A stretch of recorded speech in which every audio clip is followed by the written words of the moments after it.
Hi ඔන්න මම ආයෙත් ආවා ලස්සන වෙන්න හොඳම හොඳ ෆේස් පැක් එකක් අරගෙන. වැඩි කතා නැතුව ෆේස් පැක් එක අපි හදමු. මේ පැක් එක හදන්න අපිට ඕන අමුද්‍රව්‍ය මොනවද කියලා අපි බලමු. කෝමාරිකා ජෙල් එක ඕන. මේකට ස්වභාවික කෝමාරිකා ජෙල් එක ගත්තනම් ගොඩක් හොඳයි.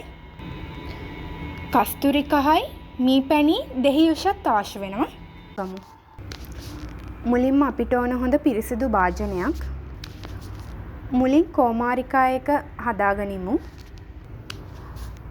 කෝමාරිකා දෙපැත්තේ තියෙන කටු වගේ තියෙන දෙපැත්ත පිහියකින් හිමීට කපාගෙන ඊට පස්සේ එක පැත්තක් අපි පිහියකින් උඩ කොටස හිමීට පිහියෙන්ම මේ කපලා ඉවත් කරගන්න. හැන්දක් අරගෙන හිමීට මේක හූරගන්න. මේක බ්ලෙන්ඩ් කරන්න ඕන නැහැ. ඔයගලන්ට මේක හිමීට හූරගන්න අමාරුයි නම් බ්ලෙන්ඩ් කරගත්තට කිසිම ප්‍රශ්නයක් නැහැ. කෝමාරිකා ටික භාජනයකට දාගෙන කස්තුරි කහයි මී පැණිත් දාගන්න. මී පැණිත් පොඩ්ඩක් දාගන්න මුලින්ම. මේකට වතුර චුට්ටක්වත් දාන්න එපා. මී පැණි දෙහි උෂයි වලින් මේක අපි කලවම් කරගමු. පැක් එක හදාගමු.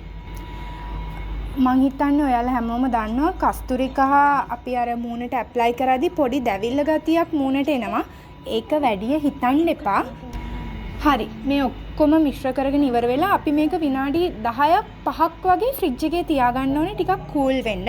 ඒ අතරේ මූණ හොඳට අපි පාවිච්චි කරන ෆේස් වොෂ් එකකින් හරි ක්ලෙන්ස් එකකින් හරි මූණ හොඳට පිරිසිදු කරගෙන අයිස් කැටයක් අරගෙන මූණ හොඳින් තවන්න. මැස්සෙක් ඇවිල්ලා මට සෑහෙන්න කරදර කරා. හරිම අමාරුවෙන් මම මේ වීඩියෝ එක කරගත්තේ. දෙහි ඔයාලට අල්ලන්නේ නැත්නම් ඔයාලගේ මූණට ඔයාලට පුළුවන් රෝස් වෝටර් හරි පිපිඤ්ඤා යුෂ හරි පාවිච්චි කරන්න දෙහි වෙනුවට. මට අන්තිමටම පොඩි දෙයක් කියන්න ඕන. ඔයාලට තියෙන සෙන්සිටිව් ස්කින් එකක් නම් අර දෙහි දානකොට හැම ටිකක් වේලන්න බලනවා. ඒ නිසා ගොඩක් දෙහි දාන්න එපා. ටිකක් දාන්න. ඔයාලා මී පැණි වලින් ඒක මික්ස් කරගන්න. ඒ වගේම ඇක්ටිව් පිම්පල්ස් තියෙන අයත් වැඩි දෙහි පාවිච්චි කරන්න එපා. මොකද කස්තුරි කහත් එක්ක එකතු වුණාම තව ටිකක් මූණ දැවිල්ල ගන්නවා. ඒ නිසා දෙහි බින්දු 2-3ක් වගේ ඔයාලා දාන්න. ඒ වගේම පැක් එක මූණට ඇප්ලයි කරගත්තට පස්සේ අවුවට යන්න එපා.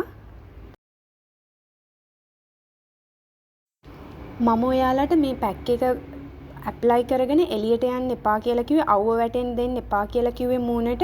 මේකට දෙහි දාලා තියෙන නිසා දෙහි අර හිරු එළියට ටක් ගාලා ක්‍රියා කරන හින්දා අපේ මූණේ අඳුරු ලප ඇති කරන්න පුළුවන්.